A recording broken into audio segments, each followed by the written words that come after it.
Interview is with Elvin Brito, the first 165-pound champion in BKFC.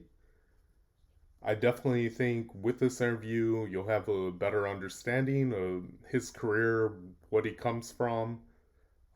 He's definitely one of my favorite people in the world, so I'm very happy that he took the time to interview with us. If you're new to the channel, please like, comment, and subscribe and enjoy this interview with Alvin. What's up? What's up, Johnny? What's up, Alvin? You know, Johnny used to train with me, right?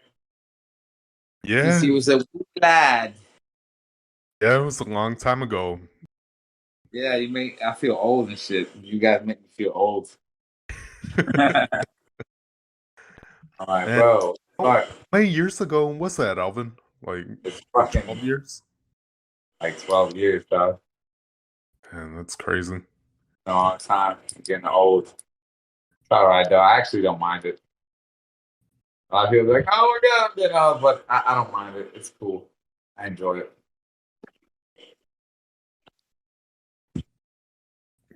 Could you tell us a little bit about your childhood? My childhood, um, well, I moved around a lot in my childhood. I was born in Humacao, Puerto Rico, and by the time I was in what sixth grade, I had moved. I was born in Puerto Rico. We lived in New Jersey for a little bit, and we lived back in Puerto Rico, and then back to New Jersey for a little bit, and then we lived in Puerto Rico again, and then we moved to Chicago, Illinois, and then by eighth grade I was in Joliet. So we did a lot of moving. One of the only things that were stable and that were always there that were my brothers, mom, my dad. Everything else was just always free. You know, How many siblings do you have? how many what How many siblings? I got two siblings? brothers. I'm the Oh, youngest brother. Yeah, and with all that moving, when did you start boxing? I started boxing at the age of what was that? 16. When I started in a public program in Lockport, Illinois, with a coach named Steve Reel, who was also a Puerto Rican guy, ex-fighter. And I learned boxing as a martial artist, as a martial art from this guy. And it was a great base for me, boxing base. It was different. I've always kind of had a different approach to boxing ever since I started. It was a hard road. I wasn't the most talented fighter in the gym, but I was hungry and all the talented fighters were gone and I was still there. So champion. There's a lot of hard work and a lot of dedication to do what I do. And when people see me fight bare knuckle and they see how easy I made it look, they don't realize how much work goes behind that. Was that the base for what you use in bare knuckle, or I Yeah, yeah. haven't It wasn't. completely It's changed? not necessarily the base, but like the approach. I've my styles evolved a lot since then, but like the approach to boxing and striking as a martial art as compared to just being a jock sport just give me, I don't know, like a different perspective into the fighting arts and fighting as a martial art, and it really gave me I was able to use that original base to just understand that fighting is an ever evolving thing and that you take what works and what doesn't work you discard and you keep one of the biggest things about fighting is it's not how much you add on, but really just how much you take off.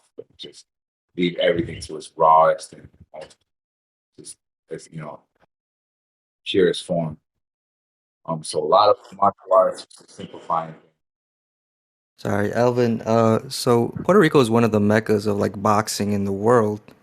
So many great fighters come from Puerto Rico. who do you take things from? Who was your inspiration when you like came up in boxing?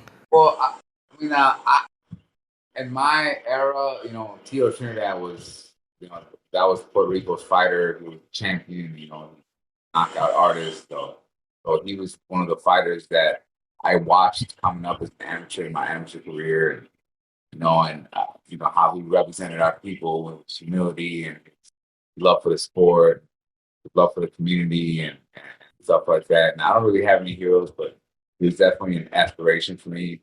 And he was one of the greatest fighters to ever come out of Puerto Rico, and he's definitely an example for me when I first started doing the sport. So I always had somebody to look up to, and definitely when I was an amateur fighter, with the aspiration to represent my people and my country and all our values. Tito Trinidad was that guy that we saw that was doing what we wanted to do. Can you tell us about your first amateur boxing fight? My first amateur boxing fight, it was like the main thing that I remember. Everybody always knows that first fight is kind of like a blur, but like the main memory I have from my first fight is the smell of leather and the color blue hitting me in the face. And But yeah, did you win that fight? I lost my first 3 amateur fights. Really? Yes. Then I went on a 7-fight winning streak, lost a couple more. Then I went on a 14-fight winning streak. Then I was there, here and there. I did the ringside tournament in 2008, I think, 2009. I did that. I was semifinalist. I fought 4 days in a row. I lost the last day. It was the last big, really, effort that I made as an amateur. Fought a couple more times in King of the Ring.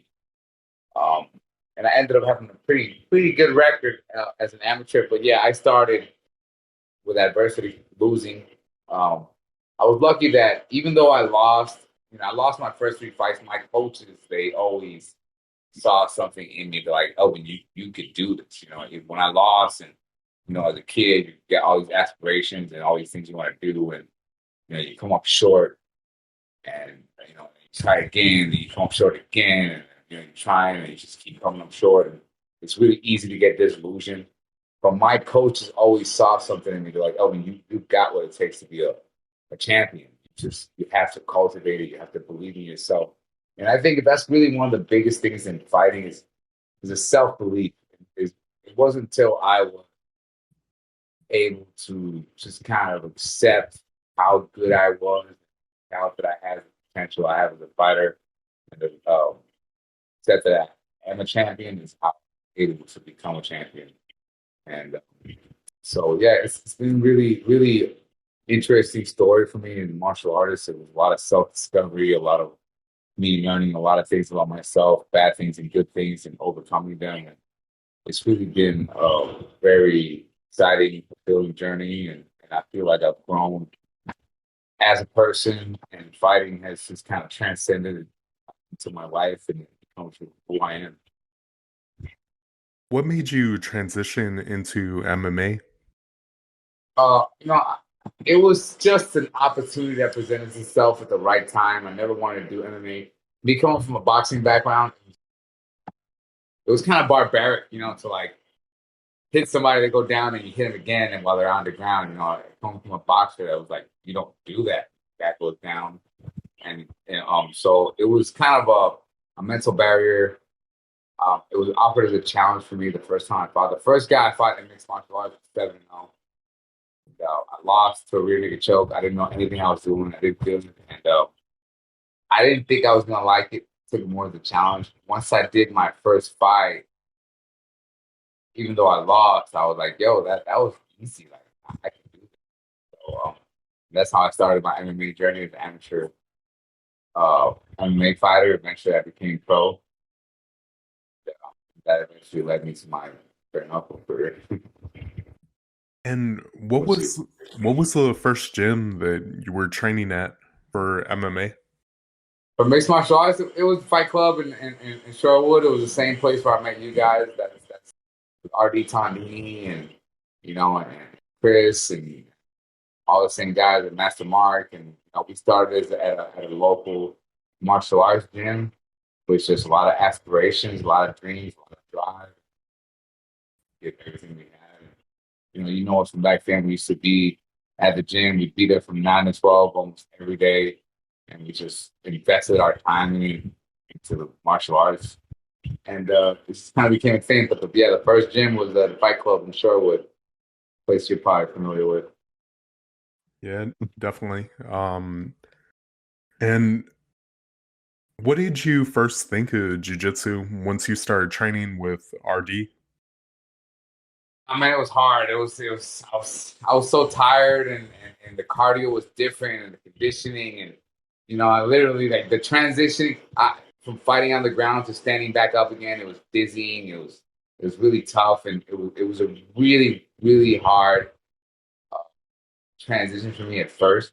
You wouldn't know that from how well I do my jiu-jitsu now and how knowledgeable I am in the sport and how much I understand it. But at the time, it was like having two left feet. It was, like trying to get into pose that didn't fit. It was really hard. And luckily, my first coach taught me a Kimura in the first day, and I pretty much held on to that damn Kimura for months at a time. So I kind of started getting the gist of what I was doing.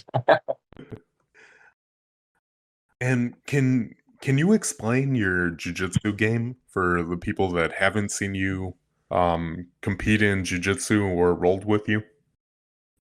Yeah, I've always kind of had a unique style, like on the ground and everywhere. I use a lot of rubber guard and a lot of unorthodox movements, a lot of scrambles, a lot of movement. I like to keep the guys busy.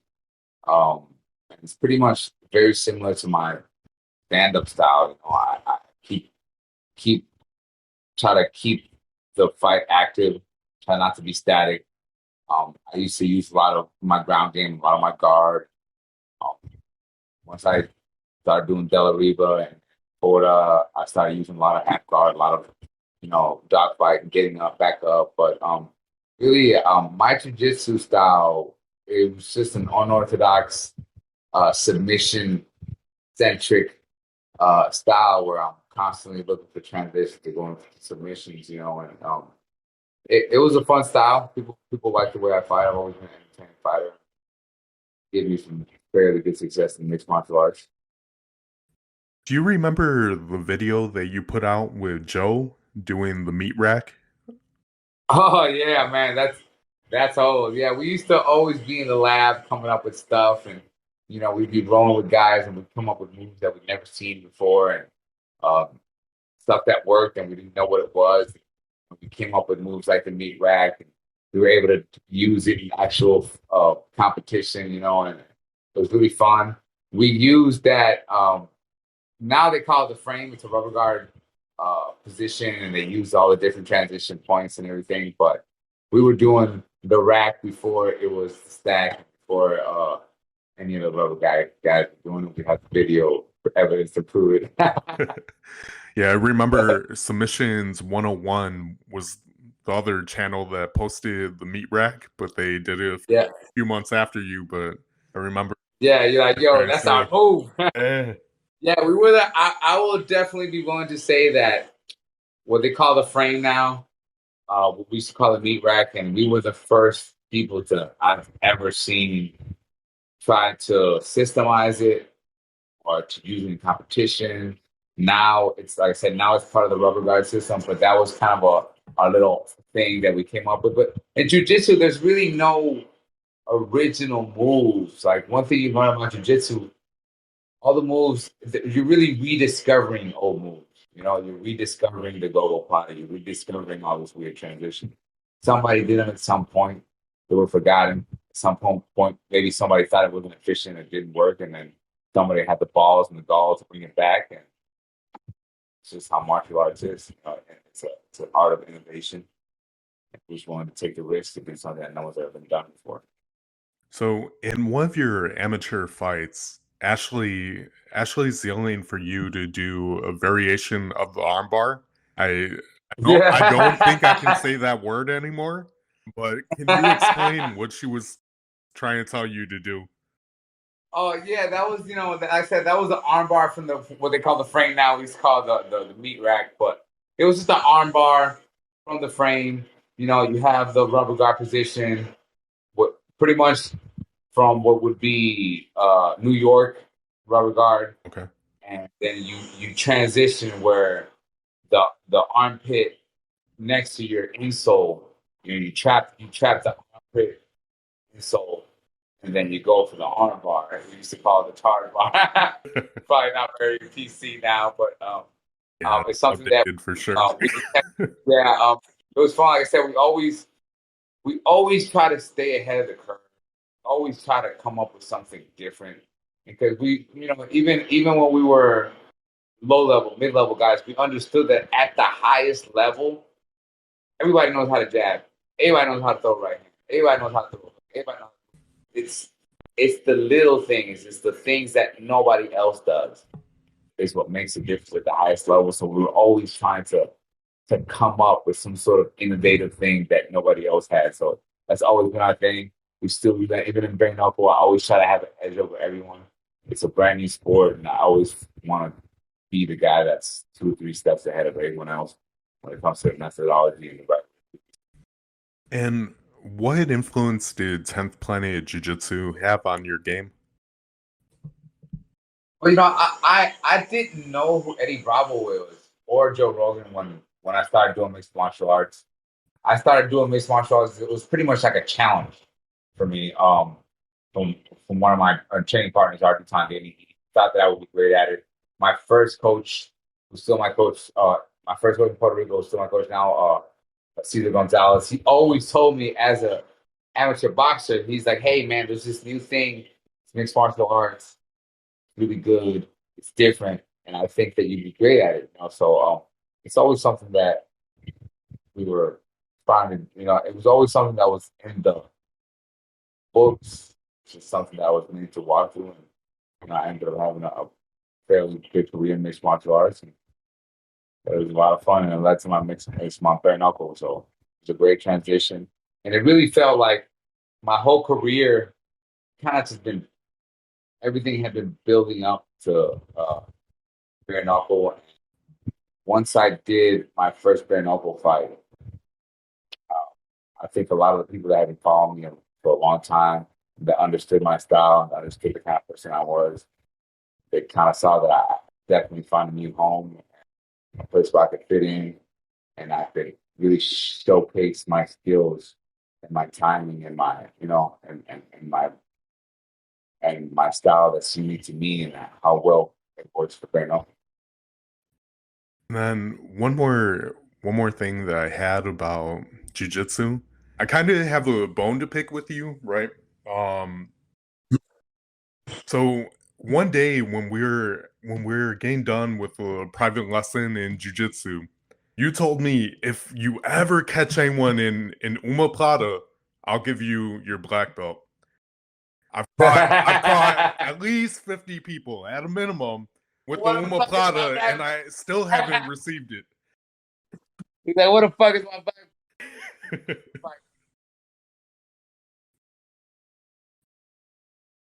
But I'm only a purple belt in jiu-jitsu.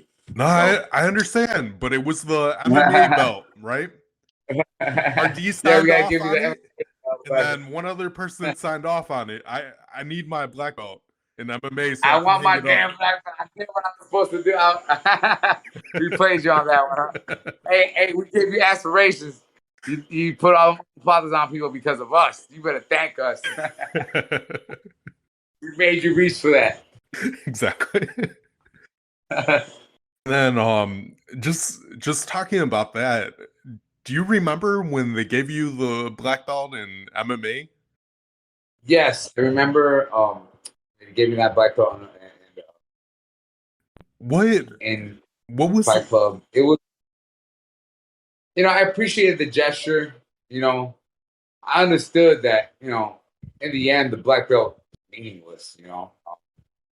And when I really started, it wasn't until I moved to Florida when I was training on the Capital Jiu Jitsu and football MMA, where it really was after all the years that I've been doing MMA, even when I was 7-0 and I was number one in the Caribbean, and I was always known, even when I was known for my jiu-jitsu, I never studied systemized jiu-jitsu, like Carlson Gracie jiu-jitsu or Della Riva. It wasn't until Della Riva where I really started to learn what actual jiu-jitsu was, what judo actually is supposed to be. It was a really big wake-up call. I learned a lot of stuff. It was it was really tough for me at that time because when I was at my peak in knowledge and wisdom and my and my style, when I felt like I was doing my greatest at mixed martial arts, I just I kept coming up short in a lot of decisions that I didn't agree with. It was very frustrating. Um, just kept coming up short in mixed martial arts after having such a you know long period of undefeated. And pretty much having my record ruined in Florida. Even though I was always been known as a competitive mixed martial artist, main event guy, a champion, in Island fights, I ended up not having the greatest record in mixed martial arts, which is kind of like the story, But I'm just glad that I'm able to find a new home. And as much as I love mixed martial arts, Mhm. bare knuckle is its own little animal. It's completely different. It's a realm of its own. And I've really been able to find my niche, that balance of that mental strength and prowess and fighting ability. It's really where where mixed martial arts is just like boxing, where it's a very very heavily uh, athletic sport based on athleticism. Um, bare knuckle is more of a fighting spirit, fighter and fighting prowess, and it's just I said I found a home in bare knuckle, and as much as I love mixed martial arts and all the different martial arts, jiu-jitsu and judo and all the different stuff, it'd be really hard for me to go back to mixed martial arts after being in bare knuckle unless they paid me. So before you found your home in bare knuckle, you turned pro in Puerto Rico. How was that Yes. experience? It was an awesome experience, man. When it comes to fighting, especially when you're at the low level, it's a lot of sacrifice, a lot of dreaming, a lot of wanting, a lot of going without eating, and a lot of just, like it's you versus you. And it was a great experience. I wanted to come back home. Not only I wanted to be, I'm a Puerto Rican fighter. I'm from here, but I wanted to start my career here. The guy gave me the opportunity to do that. We were able to kind of like introduce Puerto Rico into the mixed martial arts stand here. The pioneers out here, the art was going on, mixed martial arts out here. Um, and it was a great experience, man. I got to work with a lot of awesome talent. I faced some really great competition. Um, like I said, it was fun. It was a lot of sacrifice. Mixed martial arts, unless you're in the UFC, it's a you're paying more than when you're getting paid. You're really doing it for the love of it. So I loved it. I don't regret it. And it was an awesome experience.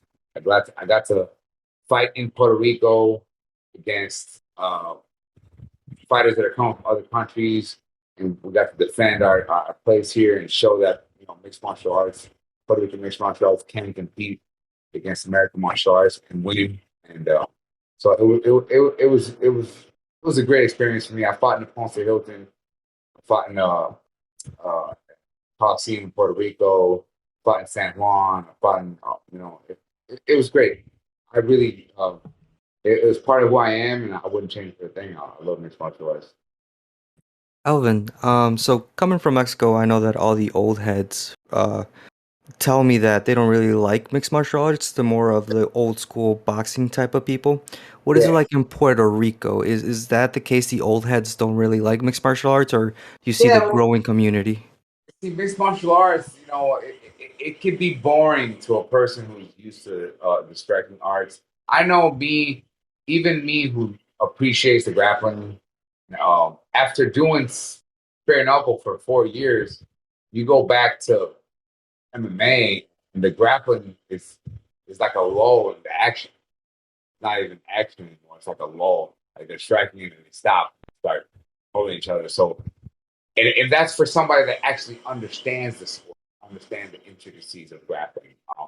But when you don't understand the intricacies of grappling, when you don't have any appreciation for wrestling, when you don't understand jiu-jitsu, you just see two guys holding each other after they just got done punching. So you're like, when are they going to start hurting each other?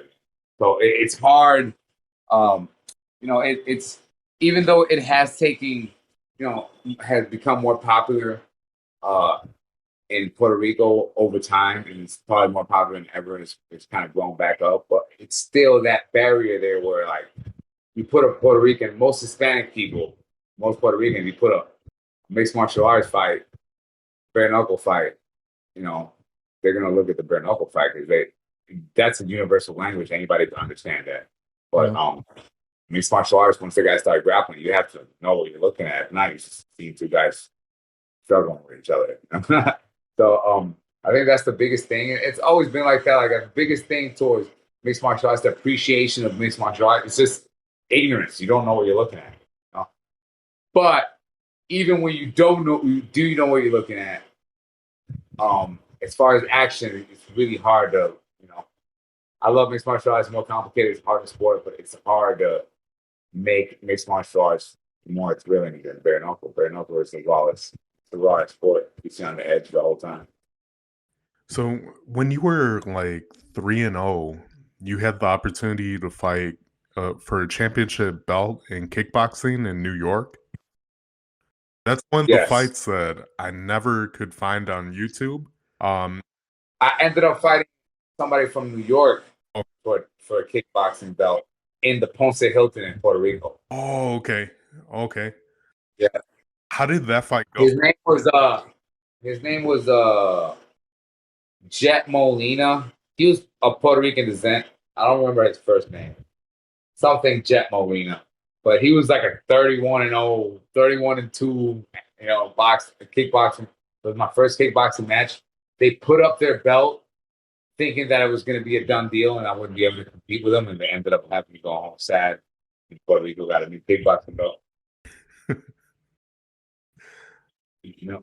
And my one and only bare knuckle, my one and only professional kickboxing fight, and it was for a title, and I won. I know that was really interesting. I wish I could find the link. I'm sure you have it delisted somewhere. I got some clips somewhere. There's clips out there. So I'm gonna expect a link to that at some point. Yeah, I know. I think MMA Soldiers was the name of the New York. There was a New York company. Okay. And they might still have some clips out there of me beating up their guy. They weren't too happy about it. Yeah, I would imagine. They never expected that. They never expected me to do that to their guy, And were you training specifically for kickboxing, or was it just like no? Because this was like a high kickboxing where like you had to kick at least like 4 times above the waist, like okay. And so I just remembered the rules. I was like, okay, I got to kick this many times, and I just fought. I didn't really kickbox. I just fought with kicks, and I didn't. It was really, my unorthodox style, and I was just got really grimy with the guy because he was a karate guy. And you said needing space to do his moves. He was really, really fancy kickboxer, and I got really grimy with him. I got my minimum kicks in every round. Just their corner was. They were like, "That's not kickboxing. What the fuck was that? That guy's not a champ." Because it really wasn't kickboxing what I did. I just went out there and just fought the guy hard as I could and just made him get grimy with me. And it just wasn't something that he was used to. And no matter how much more experience he had kickboxing, like once we start fighting, that's my thing. I love going man to man, and it was awesome. It was a great experience. Did you have any boxing matches in Puerto Rico, or was it all? I never had a pro boxing match. No, I've had amateur fights out here. Okay. I was 42 as an amateur in Puerto Rico. Okay. I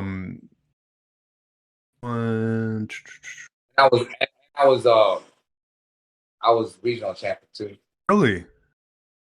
Yeah, I got the belt somewhere on here. What made you leave Illinois? What made me leave Illinois to go to Florida? Yeah, or Puerto Rico, because there were two separate stints in Illinois. Yeah, the first time, like I always wanted, like I've always wanted to go back home. Like, I when I left my home, I was looking for something. I was looking for opportunities, um, so that I could come back home. But it was always a plan to come back to Puerto Rico. I went back to Puerto Rico the first time I got married in Puerto Rico. Things didn't work out the way I wanted to. My wife got pregnant. We ended up moving back to Joliet. Um, our gym closed down, and I ended up being like a homeless fighter, pretty much. I didn't have a home as a fighter. Luckily, I had a lot of friends out there.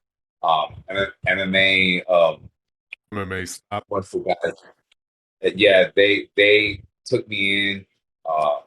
Aguirre, Danny, he always had my back, and he helped me out while I did the rest of my fights out there. My Miami fights that I was doing for CFA. I was there on my training camps there with MMA. These guys, they're really good people. Clay Keita's MMA stop, and but I was out there I was out there in Illinois. I was broke. I didn't have really didn't have a home. I didn't have the reason I had come back didn't exist anymore. So like I really didn't have any more reason to be there. It was the last time I was there. It was like the coldest winter in 30 years, and I'm like, I don't fucking be here. I don't want to be here. Like I don't want to be here. No, this shit sucks. I want to go back to the heat, And my friend called me for opportunity to start a business in Florida. We didn't have anything going on at the time, so we decided to move down to Florida. We started this new company, GCB, that I still work. I still work on. I own now. And it was a great opportunity. I got to learn a lot of stuff. I went into Florida. I found mild success, some failure. I was Island Fight champions at the time, and through Island Fights, I eventually got into mixed martial arts. Got into bare knuckle. But the reason I left Illinois is because as much as I love Joliet, and Joliet's kind of like a second home because I have so many friends out there that are like family. It's not somewhere that I want to live and die at. So I went to Florida. As much as great as it was for me to do the things that we were doing over there, doing the business and learning all the systematic jiu-jitsu and growing as a person and as a fighter, it still wasn't where I wanted to be. I wanted to go home, and I couldn't go back. It takes so much work and so much, so much money to just make that kind of move. You have a whole family with you, and it really wasn't until I started doing bare knuckle that I was able to have the economic opportunity to take all my stuff and take my business and go back home. As soon as I got a chance to do that, I did. It was a very risky, and it was very frustrating, and it was very, a lot of stress involved in moving my whole family and all my business and all my stuff to Puerto Rico. But after I did it, like it was one of the greatest decisions we ever made for my family, for my wife, for my kids, and I really don't have any plan of going back. I'm planning on staying in Puerto Rico and developing myself here, investing in myself here, building my talent here. All the work and all my money that I spend, I want to do it here. So it's just, I want to. I really want it. If what I do wherever I go ends up being real successful in helping the community, wherever I went, while I was in Illinois and Pensacola, I was always an asset to my community, and I just felt like I would rather be an asset to my community, to my people at home. I think like I said, Puerto Rico needs its talent, and a lot of the best talent in Puerto Rico ends up pretty much being extracted from here. Mm-hmm. So I wanted to come back and invest myself with my people.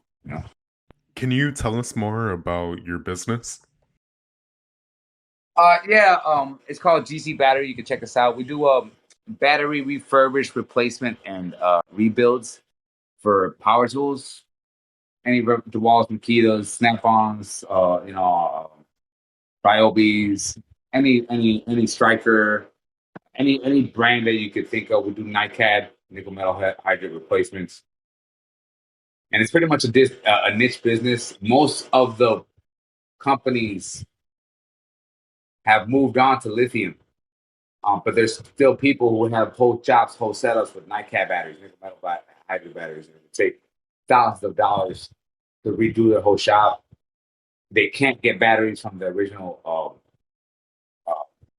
guys that they got the batteries from. So we're kind of like an aftermarket uh, company and just refurbish power tools and we make them better than they were when they originally got them. It's a kind of a niche business and keeps me at home working from my house. Me and my wife both work it. We both get to be at home. It's Awesome. great. And where can And I get to use buy? my hands. It's a skill based job. I get to use my hands and my skills and my mind. So I enjoy it. Where can people buy batteries from you? Well, you can go to gcbattery.com, and we also have eBay store too. So you can check out our eBay store. You can go to our website, go directly to our website at gcbattery.com, and you can check out all our batteries. Any batteries you need to replace or rebuild or refurbish. We could also, if there's something you don't see on the website, you could always contact us and let us know what you need. Give a description, a picture, and we'll make sure we could pretty much do any battery that we could get into. As long as the case isn't glued together and we can open it up, we could refurbish and make it better than the original. So it's a niche business. It's something that only a handful of people do in the world. So I don't have to do a lot of advertising, and I said it's a great opportunity. It's one of the things that I said going to Florida was a huge sacrifice for me, but it was one of the things that I was able to get from being down there and getting all that experience and all that work in. And then one question that I've had for a while. How was your experience with Ultimate Fighter and the tryouts that you went to? I went 2 times. The first time I went, we did the tryouts, and we went to North Carolina. We went to Charlotte, and we did the original the initial tryouts, and they loved me. They flew me into Vegas first class. Uh, I did all the interviews. I did everything they asked me to. I did the grappling and submitted like 3 guys, and I was the first guy in the door. I submitted every guy that I grappled with, and I flew with flying colors. I did the interview with flying colors. They loved me. I went to Vegas, and I did the interviews. They seemed like they were real happy with me, and for a second there, it looked like we were in. And we went home. We got ready to do the Ultimate Fighter, and they never called us. A couple of years later, we went back for a second time. But I was already in a different place in my life mentally, even spiritually, and so when I got there the second time, I did the tryouts. I did pretty good, but like I immediately regretted. Like I was like, dude, I don't want to do this. I don't want to be away from my family fucking 4 or 5 months at a time. I don't. I really didn't want to do. Like after I did it, I realized, like, bro, I don't want to go on a fucking reality show. Like, I don't want to do it. I just want to fight. It's not something that I wanted to do. When I was younger, it would have been a great opportunity. But at that time and at that age, it was about 6 years ago, I realized once I got done, I went back to the hotel room, sat there, and I was like, bro, I really don't want to do this. This isn't for me anymore. It's not really what I want. So when they didn't take me the second time, I was kind of relieved. The first time it was very frustrating because it seems that they wanted us we were getting ready for like 4 months, getting ready for the ultimate fight, and it was very frustrating. They never called us even to cut us because we're staying in touch with all the different guys over there with us, and some of the guys that I hung out with made it. Everybody else was getting cut, and somebody would call me like, Elvin, I got cut. Okay, hey Elvin, I got cut. So I'm sitting there like, oh shit, I didn't get cut. So, but they never called me, not even to cut me. So it was a very frustrating experience. We wanted to be in there. We felt like we deserved to be in there. But by the time I came around for the second time, I was just in a different place. I was really happy to be there. And I did my tryouts and I did a good job. They recognized me. But really, as soon as I got done, I was like, yeah, I don't know if I want to do reality TV anymore. Like, this isn't for me anymore. And when they didn't pick me, I really didn't get too frustrated about it. Went home and moved on with my career. I ended up being an island fight champion. I said it was a part of what I did, and it would have been a great opportunity if it ever did come to fruition. But it came to a point in my career where I just didn't care about that anymore. And when you became an Island Fight champion, you were training with Roy Jones during that time? Yes, yes, I was training. I pretty much trained with Roy Jones, Senior, from the moment I moved into Pensacola. I moved in to Pensacola fighting. Like I fought and moved to Pensacola like pretty much the same time. So when I first moved in there, I reached out to a couple different gyms, and D Tool, which is the owner of Island Fight, he's like, "Hey, I can get you into Roy Jones if you want to go over there and check it out." So he took me over there. I went over there the first time. I sparred out there in the ring. They had some really awesome, talented kids, and I asked them like, "Hey, you guys mind if I come back?" And they're like, "Dude, you can come back whenever the hell you want." I was like, "You." Yeah, like, dude, you're more than welcome to come back whenever you want. And it started our relationship there. The whole time I was there training in Pensacola, I kept the relationship with Roy Jones Senior. We trained with them for almost every fight. When I did my first bare knuckle fight, he cornered me for the first bare knuckle fight. And it was a really awesome experience for me. And I kind of, it was a turning point for me physically, like for me, like in my career, because I switched to bare knuckle, but also like mentally too, because one of the biggest problems that I had as a fighter is that I never had appreciation for my own abilities. I undermine myself a lot. I know Joey Beltran, he's a champion too. He's a friend of mine. And it's just something that he does the same thing. When you hold yourself to that highest standards, you end up pushing yourself down sometimes. So like accepting how good you are, actually, when like most people's perception of their abilities are not actually never actually in sync with their actual abilities. They're either their perception of their ability is either higher than they actually are or lower than they actually are, and they're surprising themselves constantly. But like when I fought my first bare knuckle fight, I asked Roy Jones Senior, I'm like, "Hey, can you guys help me do training camp for this fight?" And everybody in the gym, they're like, "Hell, of course we're gonna help you." It was like, you know what, Elvin, we're gonna corner you. And this is a new sport. It was BKFC 3. None of us really knew what the hell we were getting into. I'm showing my coach. I'm like, "Hey, I'm gonna try this style. I'm gonna try to fight like the old school guys with my knuckles out." And everybody's like, "I don't know about that." And nobody really knew we were getting ourselves into. But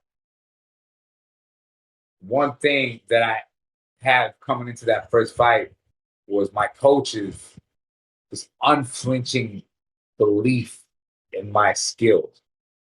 We went into this bare knuckle fight, and my coaches had absolute certainty that I was going to win more than me because they recognized my abilities as a fighter even more than I did.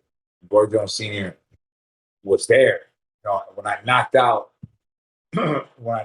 my first opponent in bare knuckle, I knocked them out. I turned around, look at my corner, and they're not even surprised. They're like, "Dude, we told you, like, like Elvin, you're fucking good, bro." Like, so it was great to have him there, just not only because it's Roy and have been training for him for years, but really the confidence that they had for me. And after that fight, I was like, there's a reason why my coaches have so much confidence in me. You know, like even when I try to undermine myself, my coaches have this expectation of the fighter that I should be, and they see the potential, the real potential that I had. And it was hard for me to just accept that in myself. So it was great doing the bare knuckle with Roy and just being like, you know what, I am good at this. I'm a great fighter. This is what I do. And, I had my first fight in bare knuckle, knockout at night. I had my second fight in bare knuckle. It was knockout at night. Even though I was the one who got knocked out. But even though I got knocked out in my second bare knuckle fight, I got caught early in the first round, really didn't disencourage me at all. I learned from my first bare knuckle fight that I am good. I have the potential. I have the mental ability. I have, it was a transitioning point for me. So ever since then, like, I knew I was going to be a champion. Even when I got knocked out, I knew I was going to be a champion. When I lost the decision to Palomino, even though he couldn't hurt me, he couldn't do anything to me. It was an easy fight for me. I lost the decision. We did more work. Even then, after I lost 2 in a row, I knew that I belonged in the sport because I recognized the abilities that I had. I was able to just stay in it and endure and persevere and have the grit to see the potential that I had when some people saw it, but some people didn't. And I came in, I fought Caleb Harris. The first time I fought Caleb Harris, came in as an underdog, expecting me to lose, and that was a turning point in my bare knuckle career because I fought my first fight. I lost my second fight. I came into my third fight, and I had this belief in myself. Like, dude, I can do this. I'm great at this fight. I have the mentality. I have the understanding of the sport. I have an edge over other fighters. In my mind, that's what I'm thinking. That's what I'm telling myself as a one-on-one fighter.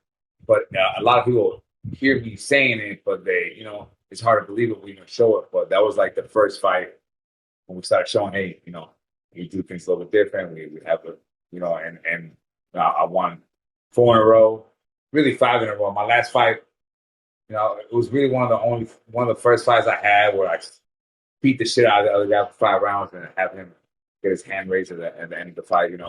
It's kind of a bitter pill to swallow, not because the other guy won, but because we all knew, my corners knew, his corners knew that I had done more and that he hadn't done enough to be a champion. So it was hard for me to deal with it, but we dealt with it, and I still understand my value as a fighter.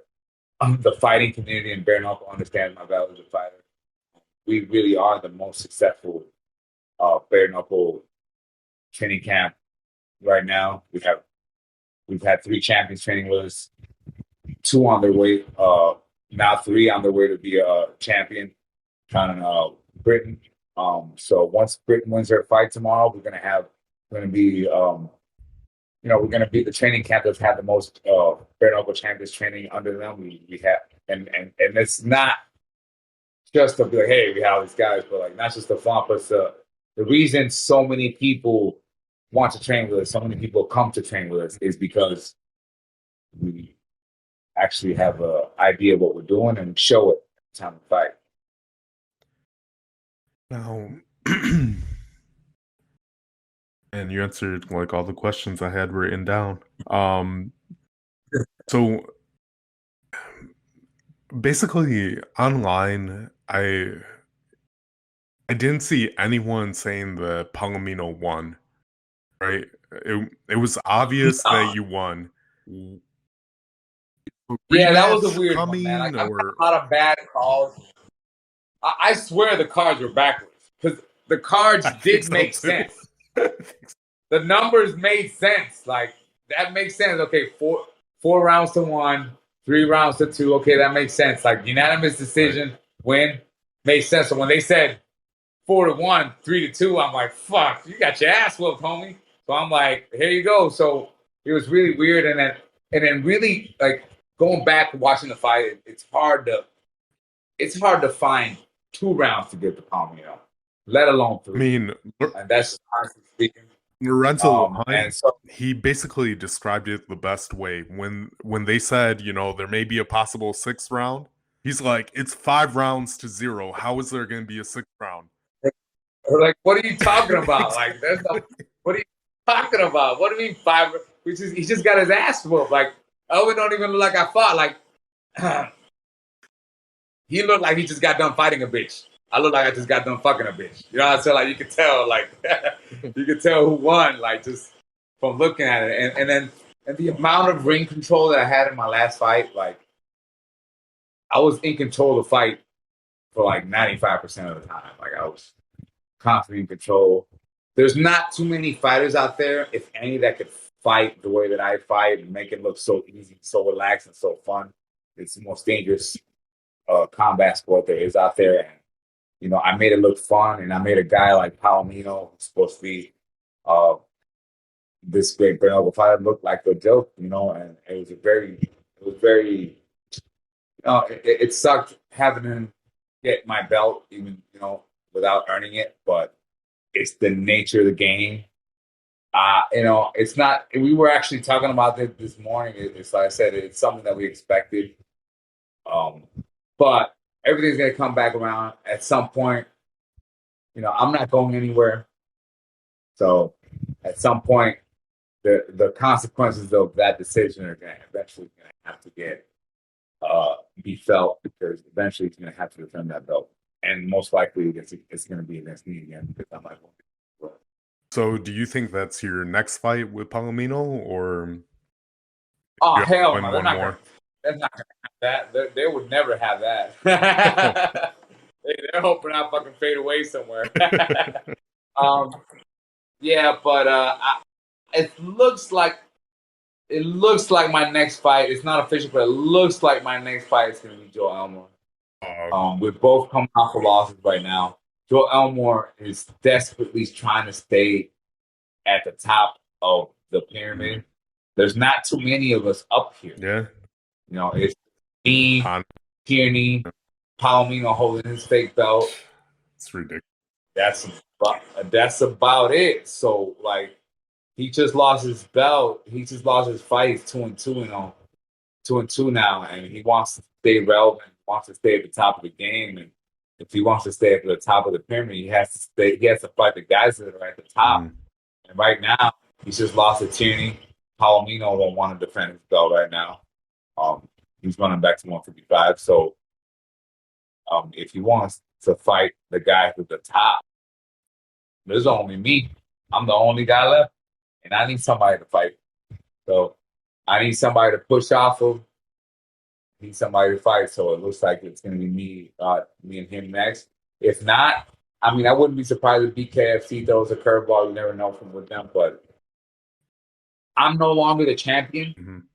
I'm helping right now. I'm helping with Lorenzo's training camp, so I will be ready to jump in.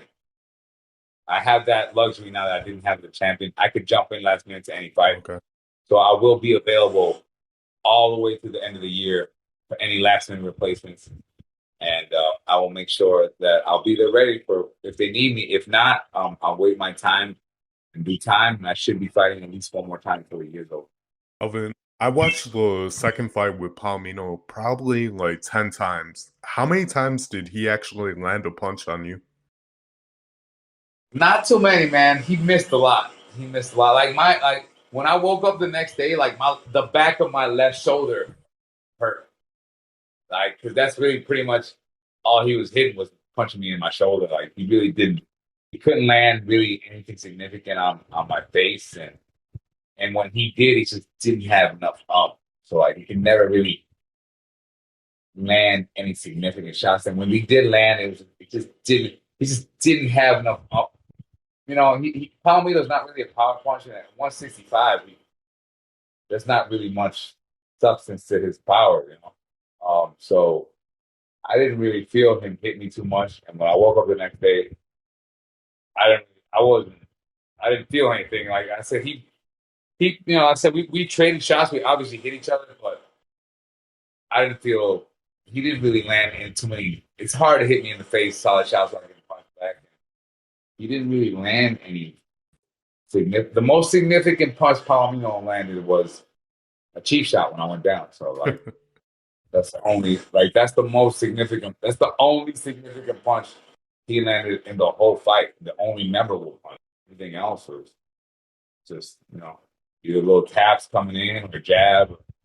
He really couldn't do any much damage. I definitely did more damage than he did, and I can guarantee you that motherfucker sore. I was done with him. I hit him a lot. Um, you kind of went viral this week with someone calling you out. Can you explain that? Yeah. Oh, Samito, he's a local guy. He's part of Chante's crew and the guys over here podcast. I met him before personally. Now he's a fighter. He just had like an exhibition bout with a guy from Puerto Rico called Gallo Producer, and they did a show here in Puerto Rico.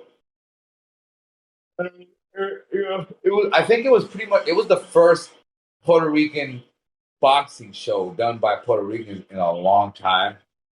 It was highly successful. They gave the opportunity for a lot of local guys to fight, and Samito was a big key part of it. Him and his little beef that he had with this guy, the producer guy.